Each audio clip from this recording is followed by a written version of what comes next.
नमस्कार। कौन बनेगा प्रधानमंत्री का कारवां पहुंच गया है पश्चिमी उत्तर प्रदेश के मुजफ्फरनगर। लोग इसे जाटलैंड कहते हैं, लेकिन मैं इसे किसान लैंड कहता हूं, क्योंकि यहां जाट हो या गुजर, यहां ठाकुर हो या बाभन, त्यागी हो या बनिया, कायस्थ हो या मुस्लिम हो या सिख, सभी यहां किसानी करते हैं। इसलिए ये जाटलैंड की जगह पर मैं इसे किसान लैंड कहता हूं। और सबको किसान आंदोलन की उबाल याद होगी। जब किसान आंदोलन चल रहा था तो ये धरती है जहां एक आंदोलन चल रहा था। तो यहां और सब बातें होंगी, किसानी की भी बात होगी, लेकिन बात हम आज करेंगे 2024 के चुनाव के पहले ध्रुवीकरण को लेकर और कांग्रेस के घोषणा पत्र को मुस्लिम लीग का घोषणा पत्र कहा जा रहा है। सीएए एनआरसी को लेकर जो विरोध किया जा रहा है उसकी बातें की जा रही हैं। मुख्तार अंसारी को लेकर समाजवादी पार्टी बीजेपी आमने सामने आ गई है। समाजवादी पार्टी के मुखिया ने कुछ कहा है तो केशव मौर्य ने मुख्तार अंसारी को लेकर कुछ कहा है। बहुत सारी बातें हैं, चर्चा होगी और माहौल भी गर्म है। लेकिन देख लेते हैं वार पलटवार।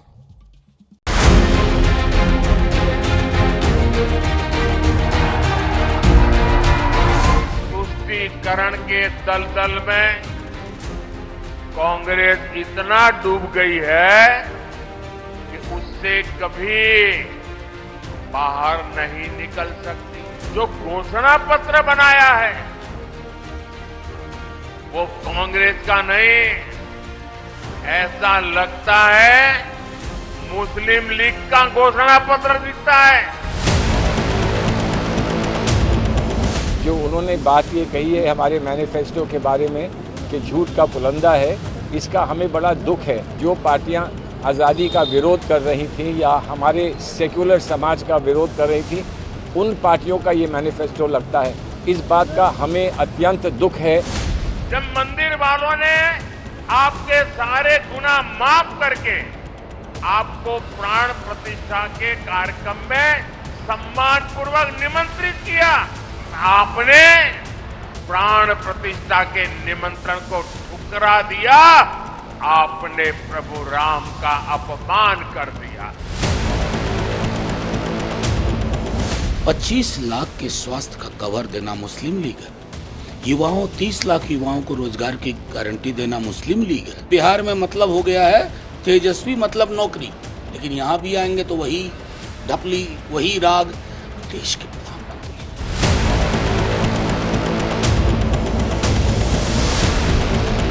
जो छवि दिखाई गई है वो छवि नहीं थी। जो व्यक्ति इतने वर्षों जेल रहा हो उसके बाद भी जनता जिता रही हो, तो इसका मतलब परिवार और उस व्यक्ति ने जनता के बीच में रह करके उसका दुख दर्द बांटा है। क्या हमने आपने नहीं देखा कि जन सैलाब यहाँ पर आ गया?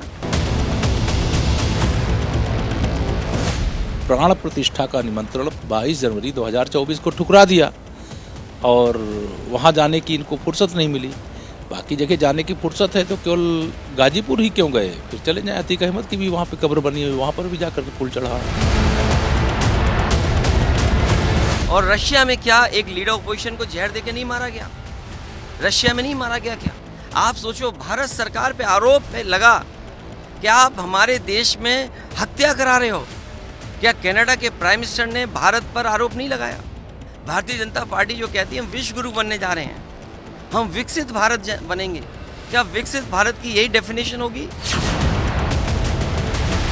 अंसारी और उनके गैंग ने जितने लोगों को मारा, कभी उनके यहाँ मातम पुरस्सी करने गए थे अखिलेश यादव? इसी को कहते हैं वोट बैंक पॉलिटिक्स। कि उनको निमंत्रण दिया गया था राम मंदिर के उद्घाटन में, नहीं गए। Vote bank politics. तो भगवान हम ही को नहीं, सबको देखते हैं।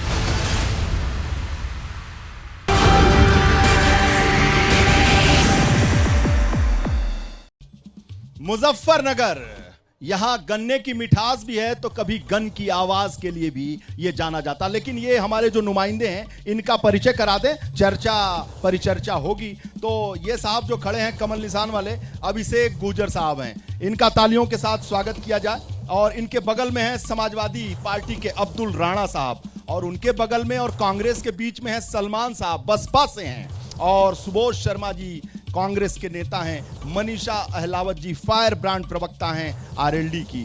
तो सवाल सबसे पहले अभिषेक से होगा। अभिषेक, ये बताइए कि आपके जो सांसद और केंद्रीय मंत्री हैं, ऐसा उन्होंने क्या कर दिया कि वो हैट्रिक लगाएंगे? हैट्रिक इसलिए लगाएंगे डॉक्टर संजीव बालियान कि जब यहाँ पर 2014 में वो सांसद बने तो यहाँ पे बिजली की ट्रेन नहीं आती थी, दोहरीकरण रेल का उन्होंने कराया। जब बिजली की पहली रेल यहाँ पर आई तो उस रेल पे बैठ के सांसद चल कर आए। जब यहाँ पे 2014 में जब वो सांसद बने तो यहाँ पर लोग आते हुए डरते थे कि मुजफ्फरनगर में ऐसे एक्सप्रेस हाईवे बनवाए, और खतौली में जब लोग आके इससे पहली सरकारों में लोग खिड़की शीशे बंद कर लिया करते थे, आज यह हब। और सबसे बड़ी बात, दिल्ली से आप आज मुजफ्फरनगर आए हैं, आप 2 घंटे के अंदर आ गए होंगे। ये संजीव बालियान और भारतीय जनता पार्टी की सरकार ने दिया, इसलिए वो हैट्रिक लगाएंगे। राणा साहब ये बताइए, कह रहे हैं हैट्रिक लगाएंगे और आप लोग 2004 में जीते, कहीं कुछ है भी कि नहीं है आपके लिए?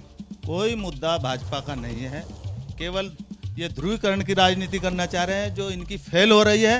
वो तो फेल होंगे, आप पास होंगे कि नहीं इस बार? पास होंगे निश्चित रूप से, बहुत भारी भरकम वोटों से समाजवादी पार्टी यहाँ जीतने जा रही है। सलमान साहब, बसपा का कोई कुछ है यहाँ? नहीं, पूरा है। बसपा यहाँ पूरी मजबूती से लड़ रही है। इस बार पूरे हिंदुस्तान में पहली बार प्रजापति समाज को टिकट दिया है बहुजन समाज पार्टी ने, और बहुजन समाज पार्टी का वोटर प्लस प्रजापति समाज और मुस्लिम समाज पूरी मजबूती से आज बसपा के साथ खड़ा है। खड़ा है तभी जीतेंगे। शर्मा जी, सुबोध शर्मा जी, पंजे की पकड़ पश्चिमी उत्तर प्रदेश, ये यहाँ का पावर हाउस कहा जाता है मुजफ्फरनगर। पंजे की पकड़ इस पावर हाउस पे कमजोर धीरे धीरे होती जा रही है। देखिए, पंजे की पकड़ कहीं कमजोर नहीं है। राजनीति में उतराव चढ़ाव चलते रहते हैं। आज हमारे गठबंधन के प्रत्याशी आदरणीय हरेंद्र मलिक जी हैं। एक ऊपर हमारे शीर्ष नेतृत्व ने और आदरणीय अखिलेश जी ने, राहुल गांधी जी ने और आदरणीय श्रीमती प्रियंका गांधी जी ने एक निर्णय लिया गठबंधन का, और आज गठबंधन में हमारे प्रत्याशी हरेंद्र मलिक जी हैं जो बहुत ही मजबूत प्रत्याशी हैं। और उनकी जो सबसे बड़ी खास बात है, धर्म पूछ के, नाम पूछ के। बहुत बढ़िया, बहुत बढ़िया, बहुत बढ़िया। मनीषा अहलावत जी, ये बताइए कि पिछली बार ये ऐसी सीट है कि चौधरी चरण सिंह पहला चुनाव यहां से लड़े थे लेकिन हार गए थे, और उनके पुत्र और जयंत जी के पिताजी चौधरी अजीत सिंह 2019 में यहां से चुनाव लड़े, संजीव बालियान से हार गए। उस वक्त आरएलडी, बसपा, सपा सब एक तरफ थे, लेकिन बावजूद इसके भारतीय जनता पार्टी को हरा नहीं पाए। मनीषा अहलावत इस वक्त आरएलडी से हैं लेकिन भाजपा के साथ हैं, अब क्या उम्मीद है? देखिए, चुनावी राजनीति एक तरफ होती है। हमारे राष्ट्रीय अध्यक्ष माननीय जयंत चौधरी जी की जो राजनीति है वो बहुत दूरंदेशी से निर्णय लेते हैं, और जो भी निर्णय लेते हैं किसान समाज, आपने कहा ये किसानों की राजधानी है, तो किसान समाज के हित में लेते हैं। तो जब हमारे अपने चौधरी चरण सिंह जी का नाम लिया तो उनको भारत रत्न से इस सरकार ने सम्मानित किया है, तो एक रास्ता दिखाई पड़ा है कि शायद सड़क पे बहुत दिन रह लिए हैं तो संसद में रहकर हम लोग किसानों की मदद कर पाएंगे, किसानों के मुद्दे सुलझा पाएंगे जो शायद पिछली सरकारों में नहीं हो पाए। जाहिर सी बात है, सड़क पर रहे, अब संसद में सत्ता में रहकर, शासन में रह के कुछ कर सके। जी हाँ, बिल्कुल। और पहले भी, पिछली बार भी जब भी सत्ता में आए हैं, जब भी तो बहुत कुछ किए हैं। ठीक है मनीषा जी, वो बातें सब ठीक होंगी, लेकिन आज का जो सवाल है ध्रुवीकरण को लेकर है। प्रधानमंत्री इसी पीलीभीत में गरज रहे हैं, कह रहे हैं कि कांग्रेस का घोषणा पत्र जो है वो मुस्लिम लीग से प्रेरित है। सीए एनआरसी को लेकर जिस तरीके से कांग्रेस का रुख है वो बेहद गलत है, राष्ट्रहित में नहीं है। साथ ही साथ वो कह रहे हैं कि राम मंदिर का आमंत्रण ठुकरा दिया गया। तो ये जो ध्रुवीकरण की राजनीति चल रही है, तुष्टीकरण की राजनीति चल रही है, प्रधानमंत्री लगातार निशाना साध रहे हैं विपक्ष पर, और कभी पीलीभीत से, कभी बिहार से, कभी बंगाल से। राणा साहब, इसका जवाब है आपके पास ध्रुवीकरण का? ये ध्रुवीकरण करना चाह रहे थे, लेकिन 2024 में जनता पूरी तरह से समझ चुकी है कि केवल रोजगार इनके पास नहीं है, कोई ऐसी योजना ये नहीं बना पाए पूरे 10 साल में जो आम आदमी के हित की हो।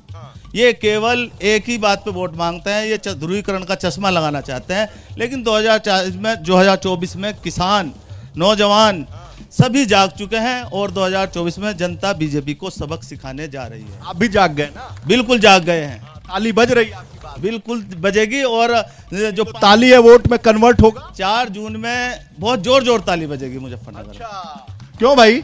शर्मा जी, तुष्टीकरण कर रही है आपकी पार्टी, ध्रुवीकरण कर रही है, साथ ही साथ मुस्लिम तुष्टीकरण का पूरी तरीके से आरोप लग रहा है। मंदिर आंदोलन का विरोध कर रहे हैं, मंदिर गए नहीं, मंदिर के निर्माण का विरोध कर रहे हैं। इतने आरोपों को कैसे झेलेंगे? देखिए, इनके पास इसके अलावा कहने को कुछ नहीं है। ये हमेशा तुष्टीकरण का और सांप्रदायिक राजनीति ही करके आगे बढ़ते हैं। इन्होंने हमारे पर भी आरोप लगाया, आगे बढ़े आप घटते गए। नहीं, पहले हमारी बात सुन लीजिए आप, उसके बाद कहिए। ये आरोप लगा रहे हैं कि मुस्लिम तुष्टीकरण का, कि इसमें जो आपने अभी ये एजेंडा हमारा बना है, जो चुनाव का जो हमारा वो बना है पत्र जो है, देखिए मैं आपको एक चीज बता देना चाहता हूँ, ये तुष्टीकरण का नहीं, इसमें युवाओं की राजनीति है, इसमें युवा को देखना है, हमने युवाओं को देखना है, बेरोजगारों को देखना है। मनीषा जी बताइए। देखिए, मैंने जैसा कहा कि हमारी पार्टी राष्ट्रीय लोकदल हमेशा दूर अंदेशी से काम लेती है और किसानों के मुद्दों पर नजर रहती है। अंदेशी से काम लेती है, तभी कहते हैं अखिलेश यादव की चवन्नी पलट गई। ये छोटी बातें हैं, हमें बड़े काम करने हैं। तो बड़े काम जब करते हैं तो देखिए, ऐसा नहीं है, हमारी पार्टी ने समाजवादी के साथ भी गठबंधन किया जब जरूरत पड़ी, जब लगा कि इसमें किसानों का हित है। और आज भाजपा के साथ गठबंधन है तो इसमें अपना हित नहीं देख रहे हैं, इसमें हमारे जो कॉन्स्टिट्यूएंट्स हैं उनका हित देख रहे हैं। तो हमेशा जब भी सत्ता हाथ में आएगी, तो जब कलम चलेगी तो उसमें किसानों का, और मैं ये भी बात खीर खाने वाली बात है, कौन दूध पिए खीर ही खा ले। देखिए, खीर जब बनती है तो उसमें जो भी डलता है वो सब किसान ही लाता है। तो हमारी नजर हमेशा किसानों के हित पर। 14 से ही खीर खा लिया गया होता, अभी तो बहुत देर हो गई। बताओ अभिषेक भाई, ये सब जो आरोप लगाए जा रहे हैं, आप लोग घेर रहे हैं, प्रधानमंत्री जी रोज गरज रहे हैं, तो ये क्या है? आदरणीय प्रधानमंत्री जी ने कहा है पीलीभीत के अंदर, जो कांग्रेस का घोषणा पत्र है और पूरे देश में जिस कानून को खत्म करने की बात भारतीय जनता पार्टी ने 3 तलाक पर कानून बनाने का काम किया, उसमें उन्होंने कहा है कि जब हमारी सरकार बनेगी तो हम इसमें स्पेशल कानून लाएंगे। इसका मतलब जो 3 तलाक से जो छुटकारा दिलाया मोदी जी ने, भारतीय जनता पार्टी सरकार ने, इसीलिए मोदी जी ने कहा है कि ये पुराने कानून लाकर और मुस्लिम लीग बनाना चाहते, देश को समतामूलक समाज की स्थापना नहीं होने देना चाहते। इनका जो सिस्टम है आपका, वो एक मुस्लिम लीग लगाने का ही है। ठीक है, तो जनता से भी पूछ लेते हैं, जनता इससे सहमत है कि नहीं? ये प्रधानमंत्री जो बात कह रहे हैं कि कांग्रेस मंदिर आंदोलन, मंदिर का विरोध कर रही है, मंदिर पे गई नहीं, लोगों को भड़का रही है, सीए एनआरसी, तमाम जो आरोप है, क्या कहेंगे? आरोप नहीं है ये, जो बिल्कुल प्रधानमंत्री जी कह रहे हैं, बिल्कुल ठीक काम किए हैं तो कह रहे हैं, काम कोई और करता तो कह पाता, इन लोगों ने काम किए नहीं है तो कहेंगे कहां से? बिल्कुल प्रधानमंत्री जी ने बिल्कुल ठीक कहा है, और प्रधानमंत्री का चेहरा है, विपक्ष के पास तो प्रधानमंत्री का कोई चेहरा ही नहीं है। विपक्ष तो बता दे कि प्रधानमंत्री का चेहरा है क्या कोई, या एक दिन का दूल्हा बनेगा कोई और बारात के बिना बनेगा, ये बताते हैं बस। मेरा सवाल कांग्रेस से है और समाजवादी पार्टी से और बसपा से भी है। ये तीनों खड़े हैं, कृपया हमें ये बता दें इनका प्रधानमंत्री कौन बनेगा, हम वोट ही नहीं दे देंगे। अच्छा, प्रधानमंत्री का नाम तो बता दें कौन, बाद में तय कर लेंगे। अजी नहीं, अभी बतवा दो, हम तो यहीं बैठे, अभी पूछ के जाएंगे इनसे ही। अरे कोई ऐसा इनके हाथ में होता, हम तो बता रहे हैं हमारा प्रधानमंत्री के हाथ में होता तो ये खुदे बन जाता। अगर हम कमल पर बटन दबाएंगे तो प्रधानमंत्री मोदी जी बनेंगे, अगर हम इन्हें वोट दें तो इनका प्रधानमंत्री कौन बना ये तो बता देगा। भाई तू वो पूछो। देखिए, चुनाव का मामला राष्ट्रीय पर्व का मामला है। जब हमारे होली, दिवाली त्योहार आते हैं, ईद आती है, वहां हमें धर्म मानना चाहिए, हिंदू मुस्लिम। लेकिन जब राष्ट्रीय त्योहार का मामला है, चुनाव का मामला है, तो हमारा धर्म, हमारा सब कुछ संविधान हो जाता है। इसमें हिंदू मुस्लिम मंदिर मस्जिद तो आना ही नहीं चाहिए।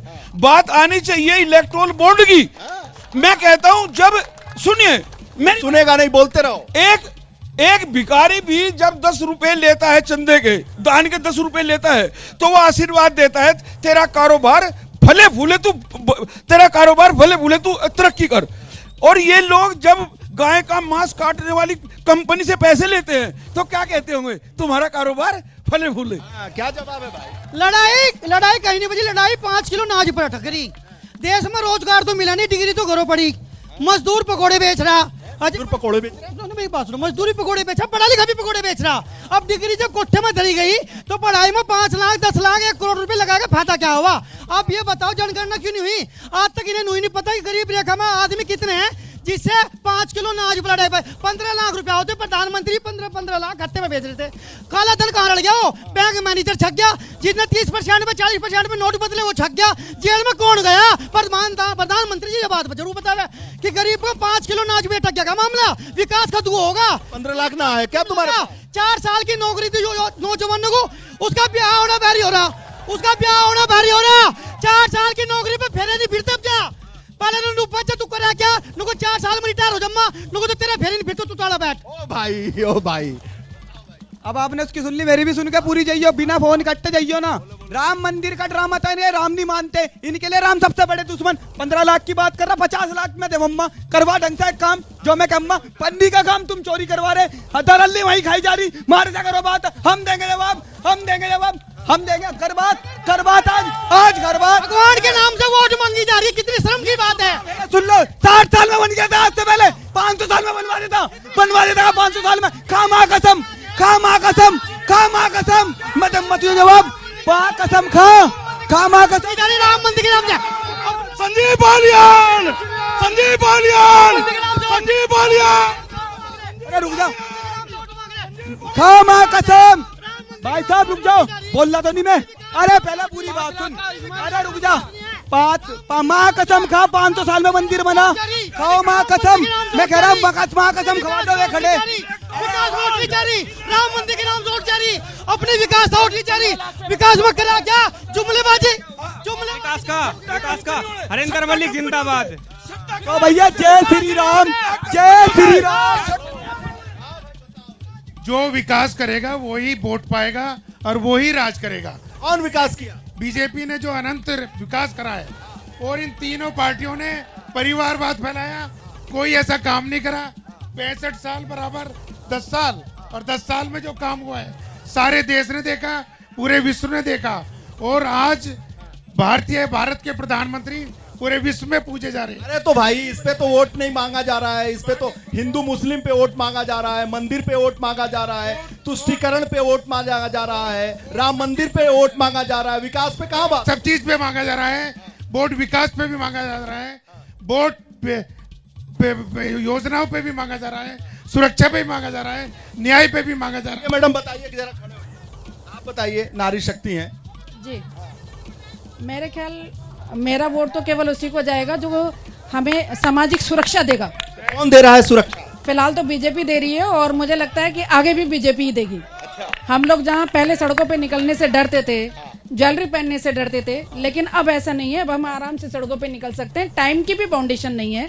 जहाँ पहले मैं इधर रहती हूँ अलमासपुर साइड में, वहाँ पे आप 7 बजे के बाद निकलना ये लगता था पता नहीं कहाँ जंगल में आ गए, लेकिन अब 11 बजे तक भी हम लोग आराम से घूम लेते हैं, कोई प्रॉब्लम। महिला सुरक्षा, बिल्कुल महिला सुरक्षा, कानून का एकदम राज है। बिल्कुल कानून का राज है। यहीं पे गृह मंत्री अमित शाह आए अभी कुछ दिन पहले, उन्होंने कहा कि 14 से पहले मैं प्रभारी बना यूपी का, यहाँ पर लोग पलायन करते थे, भाग जाते थे, महिलाओं की सुरक्षा नहीं थी, महिलाओं के साथ छेड़खानी हो रही थी, महिलाओं के साथ व्यभिचार हो रहा था। बहुत कुछ बदल गया 17 में जब हमारी सरकार आई, योगी जी की ठोको नीति ने उन सारे लोगों को ठोक दिया जो महिलाओं के साथ छेड़खानी करते थे। मैडम जरा खड़े होइए, बताइए, जो आपकी एक साथी कह रही थी कि महिलाओं की सुरक्षा बड़ी चौचक हो गई है, कानून व्यवस्था का राज है, हम लोग बहुत खुले में आराम से घूम रहे हैं। जी बिल्कुल।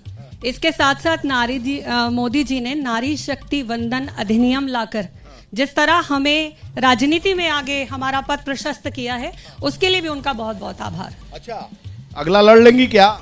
अगला लड़ लेंगी मतलब अरे जो वंदन अधिनियम आया है, आरक्षण मिल रहा है, तो भाई आरक्षण में चुनाव तो लड़ सकती है ना? नहीं, मैं लड़ूं या कोई और महिला लड़े, इससे क्या फर्क पड़ता है। लेकिन सच्चाई ये है कि महिलाओं के लिए राजनीति में मार्ग प्रशस्त हुआ है।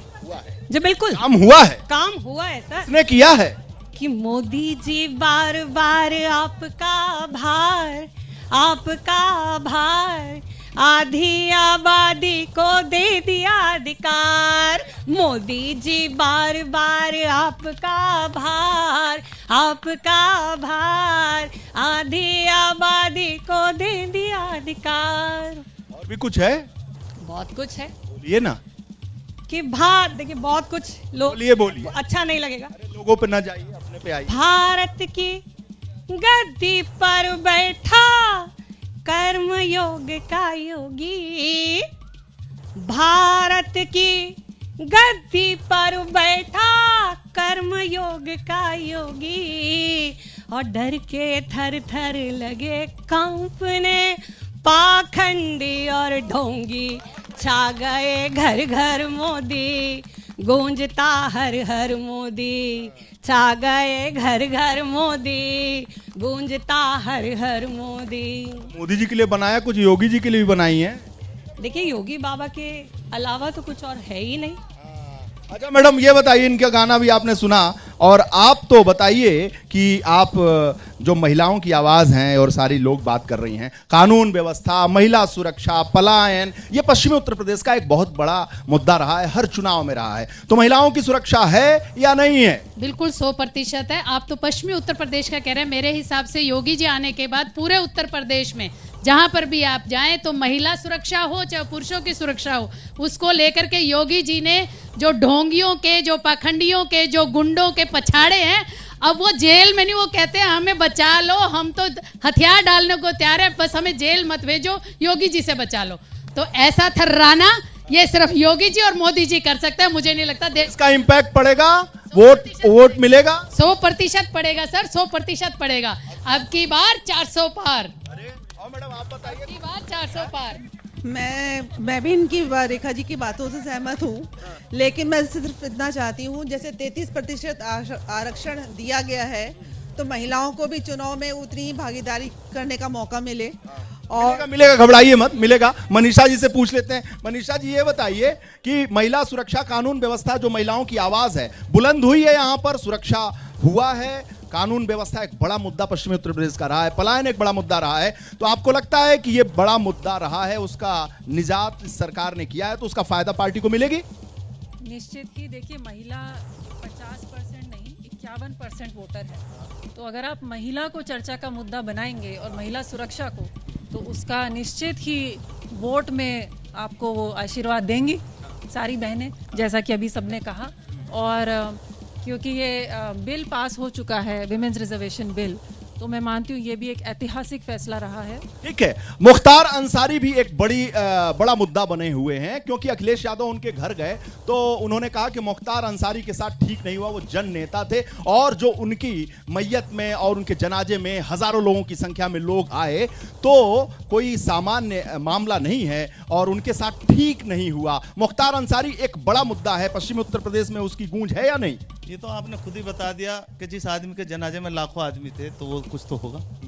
ये मैं तो कहने रहा हूँ, आपने खुद कहा कि उसके जनाजे में लाखों आदमी थे, तो जिसके जनाजे में लाखों आदमी मौजूद होंगे तो कुछ ना कुछ तो भला कर। केशव मौर्य जी कह रहे हैं, भाजपा कह रही है कि अतीक के भी जनाजे में चले गए होते और जाके वहां भी कब्र पे चले गए होते। अखिलेश यादव जी तो कह रहे हैं कि भाई कुछ दाल में काला है, मौत में। ये सब क्या मुद्दा है? मुद्दा ये है कि उसके परिवार ने आरोप लगाया है कि उनको जो मारने में कुछ लोगों का हाथ रहा है, उनको जहर दे गई। जांच का विषय है और जांच चल रही है, लेकिन आपने कहा है कि उनकी मौत में लाखों आदमी शरीक हुए थे। आप बयान भी देख रहे होंगे, सोशल मीडिया पे लगातार चल रहा है कि लोग बता रहे हैं कि वो वहाँ के लोगों के लिए, गरीबों के लिए जो है बहुत मेहनत करते थे और बहुत उनका काम करते थे। तो जो काम करेगा उसकी तो पूजा, कर्म की तो पूजा होती है। ये हिंदुस्तान में कर्म की पूजा होती होगी। तो केशव मौर्य कह रहे हैं माफिया है और कोई दिवाली थोड़ी मनाया उनके मन में। हाँ, माफिया एक्चुअल में दरअसल जब से भारतीय जनता पार्टी आई है 14 से, तो जो माफिया दूसरी पार्टी में जो रहता है वो तो माफिया होता है। जैसे वो बीजेपी ज्वाइन कर लेता है तो वॉशिंग मशीन में धुल के एक ईमानदार और कद्दावर आदमी बन जाता है, भला आदमी बन जाता है। आप देख लो पूरे देश में, बंगाल का उदाहरण देख लो, महाराष्ट्र का उदाहरण देख लो, जो की सारी बातों बहुत ताली बज रही है। जो बीजेपी छोड़ के, जो दूसरी पार्टियां छोड़ के, विपक्षी छोड़ के जो बीजेपी में गया, वो वॉशिंग मशीन में धुला। वॉशिंग मशीन में धुल दे रहे हो भैया?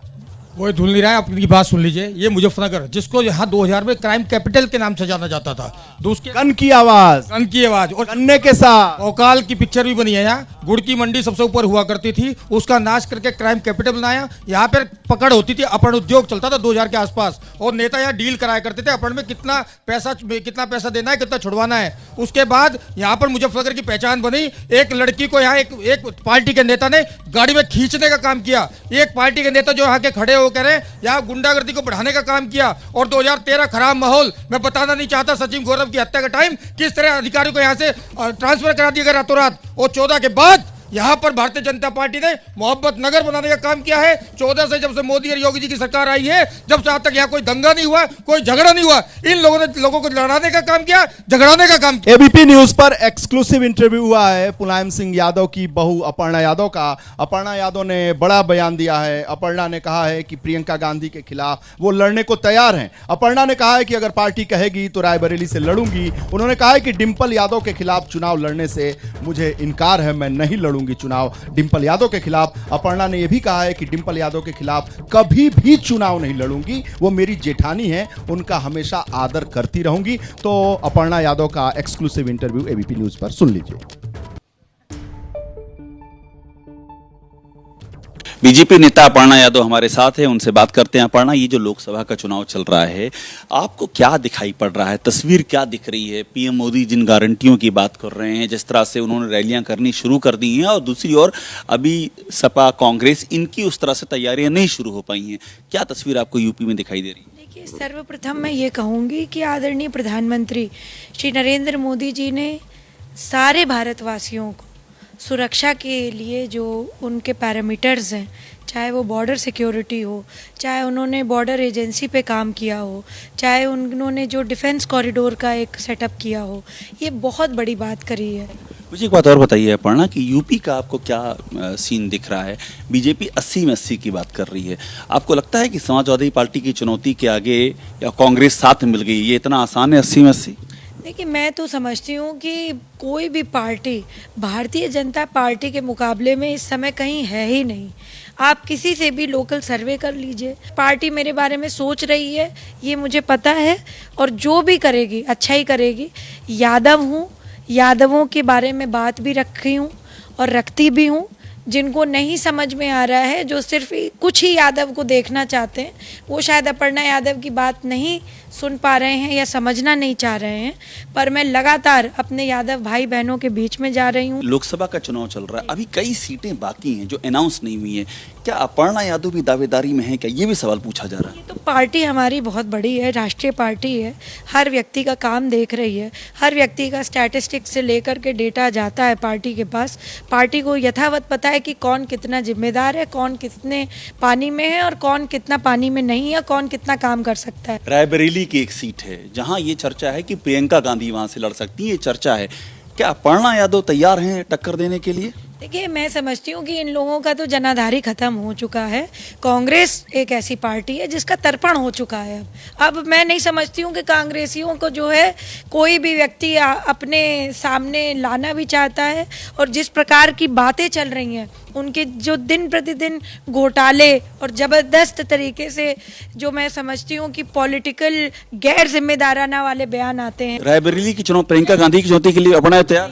कि क्या मतलब सिर्फ एक परिवार की वो रहेगी क्या?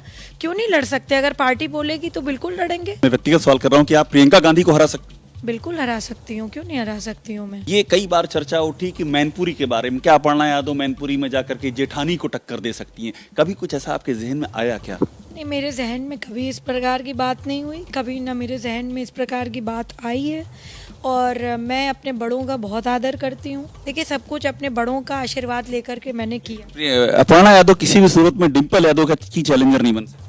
मैं उनका बहुत आदर करती हूँ, इसलिए नहीं कि वो एक पॉलिटिकल, वो मेरे लिए कभी पॉलिटिकल फिगर नहीं, वो मेरे लिए हमेशा मेरी बड़ी जेठानी है और मेरी बड़ी भाभी है, तो मैं उनका उस प्रकार से बहुत आदर करती हूँ। अपर्णा यादव ने कहा कि वो प्रियंका गांधी के खिलाफ चुनाव लड़ने के लिए तैयार हैं और लड़ेंगी, पूरी मजबूती के साथ लड़ेंगी। देखिए, ये हमारे संगठन का मामला है, इसे संगठन सुलझाएगा, राहुल गांधी जी सुलझाएंगे, अखिलेश यादव जी सुलझाएंगे, सुबोध शर्मा थोड़ा ही सुलझाएगा। जो है ये संगठन का मामला, हम सुलझा लेंगे। पहले मेरी एक बात सुन लीजिए आप। जो है अभी एक हमारी महिला बहन बोल रही थी, और हमारे जो भाजपा के हमारे भाई हैं, उन्होंने भी महिलाओं का कहा कि महिलाओं के पहले अत्याचार होता था और आज महिला सुरक्षा। अपर्णा यादव लड़ेंगी तो प्रियंका गांधी लड़ पाएंगी? मैंने आपसे ये कहा है कि हमारी पार्टी का मैटर है, संगठन का मैटर है। जो हमारा डर लगता है अपर्णा गठबंधन, देखिए इनमें से एक ही लड़ेगी, चाहे कोई भी लड़ ले, लेकिन ये हमारे भाई अपर्णा आपके पास नहीं है, भाजपा से लड़ेंगी।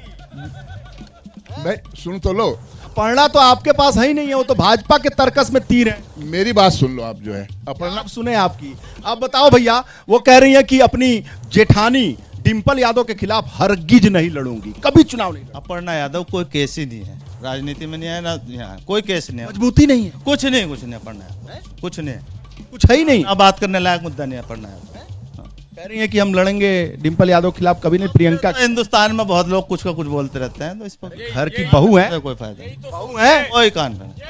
यही सोच है भारतीय जनता पार्टी को और समाजवादी की। समाजवादी के नेता कोई क्या कहा इन्होंने, कितना अपशब्द कहा कि कुछ केस ही नहीं है। क्या महिला कोई केस नहीं है क्या? इस देश के अंदर भारतीय जनता पार्टी नरेंद्र मोदी 33% महिलाओं को आरक्षण देते हैं, उनका विधायक बनाने की बात करते हैं, और मेरे साथी यहाँ कहते कोई सौदा ही नहीं है। ये सम्मान करता है महिलाओं का। इनकी सरकार में महिलाओं का अपमान हुआ और हत्या हुई यहाँ पर, ये मेरे साथी हैं यहाँ पर। ये समाज। निशा जी ये बताओ आप कि ये सहमत हैं कि ये लोग अपमान करते हैं? देखिए, मैं इससे तो सहमत नहीं हूँ कि इन्होंने कोई अपमान किया है, लेकिन मैं ये कहूँगी कि जब किसी भी महिला की बात करें तो उसमें सम्मानजनक शब्द इस्तेमाल करने चाहिए। इन्होंने नहीं किया, अपमान इन्होंने नहीं किया है, लेकिन जो ये नारी शक्ति वंदन अधिनियम पास हुआ है तो वो एक सोच दिखाता है कि महिलाओं को राजनीति में बढ़ाना चाहते हैं। तो मेरे ख्याल में मेरे भाई इनकी भी ये सोच होनी चाहिए। मैं इनको कहूँगी कि आगे से ये सोच रखें अपनी कि महिलाओं को ज़्यादा से ज़्यादा राजनीति में लाएं।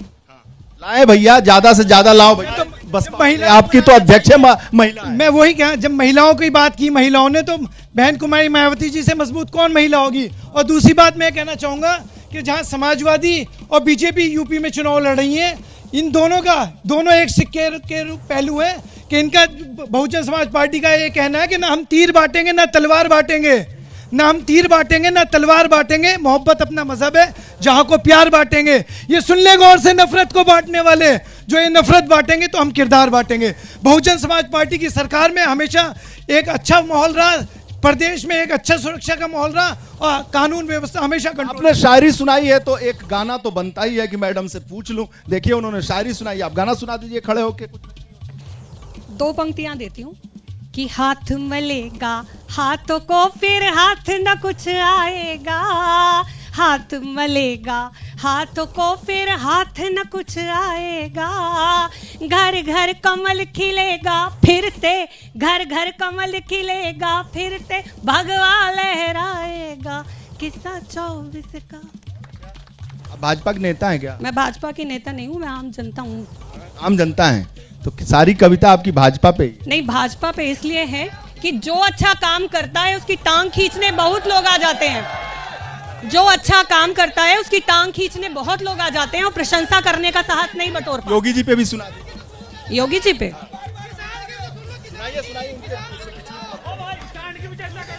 मोदी जी पे सुनाइए। चलिए, इस समय योगी और मोदी जी को लेके कुछ योजनाएं उन लोगों ने हमको दी, उस पर आपको एक गीत देती हूँ। जिस तरह की बात ये कह रहे हैं, इतना समय नहीं रहता है, जल्दी सुनाना हो तो सुना। पंक्ति, गारंटी, हाँ हाँ गारंटी, गारंटी, हाँ जी गारंटी, गारंटी की है जन जन को दरकार, गारंटी की है जन जन को दरकार। अब की बार फिर आओ मोदी सरकार, मोदी जी है ट्रिक लगाओ जोरदार, अब की बार आंकड़ा हो 400 के पार। गजब है, बताओ भैया।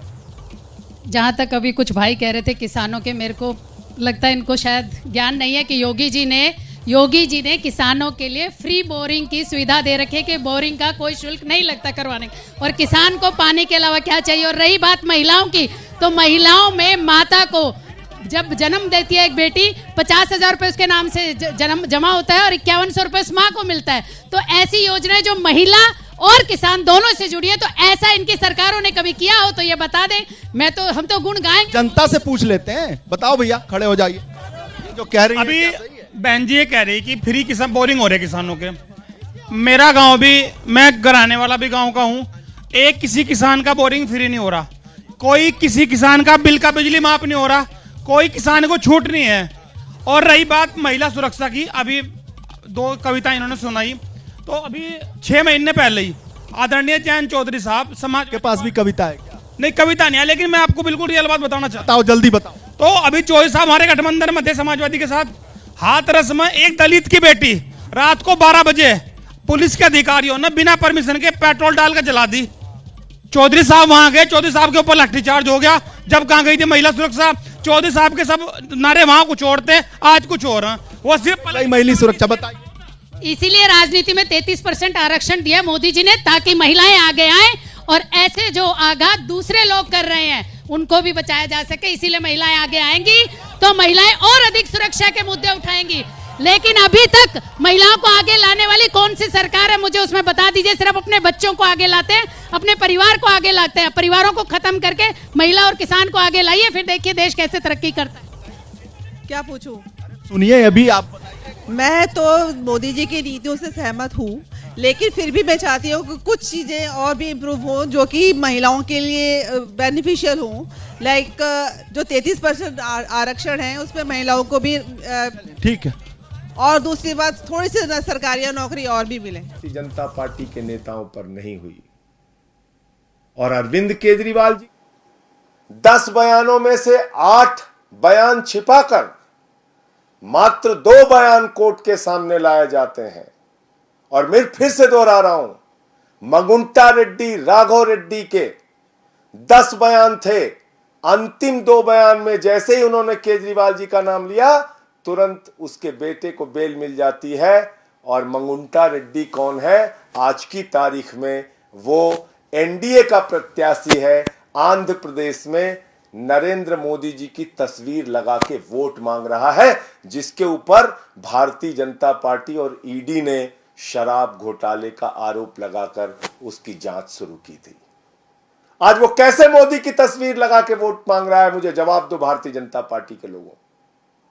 शरद रेड्डी 12 बयान उसके लिए जाते हैं, अरविंद केजरीवाल जी के बारे में एक शब्द नहीं बोलता। अंतिम 2 बयान में बोलता है, 10 बयान में नहीं बोलता। और जैसे ही 2 बयान में वो नाम लेता है केजरीवाल जी का, उसको तुरंत बेल मिल जाती है और वो छूट जाता है कमर दर्द के नाम पे। ये राजनीतिक षड्यंत्र नहीं तो और क्या है? चंदन रेड्डी नाम के एक गवाह का कान का पर्दा फाड़ दिया गया, हाई कोर्ट में उसने अपील की। समीर महेंद्रू पे दबाव बनाया गया, अरुण पिल्लई पे दबाव बनाया गया, गवाहों को डराया गया, धमकाया गया। और तब ये पूरा मामला केजरीवाल जी के खिलाफ तैयार किया गया।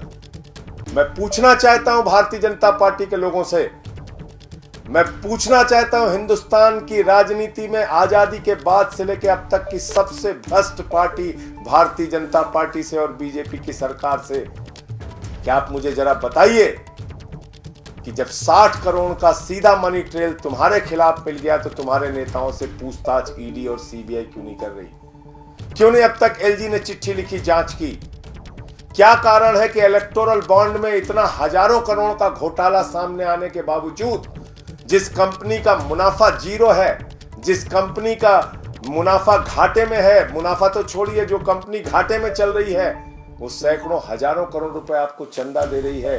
जो फर्जी कंपनियां कागजों में बनी हैं वो सैकड़ों हजारों करोड़ रुपए भारतीय जनता पार्टी को चंदा दे रही हैं। कहां income tax department, CBI, ED क्यों नहीं जांच करती भारतीय जनता पार्टी के नेताओं की? क्यों नहीं पूछताछ होती उनकी? क्यों नहीं गिरफ्तारी होती नहीं उनकी? क्यों नहीं छापे पड़ते उनके यहाँ? तो इसलिए मैं फिर दोहरा रहा हूं कि ये पूरा का पूरा मामला एक गहरी राजनीतिक साजिश के तहत अरविंद केजरीवाल जी के खिलाफ बनाया गया है। और जो बयान केजरीवाल जी के पक्ष में थे वो बयान। संजय सिंह को आप सुन रहे थे, प्रेस कॉन्फ्रेंस कर रहे थे और अरविंद केजरीवाल की गिरफ्तारी को राजनीतिक षड्यंत्र बता रहे थे।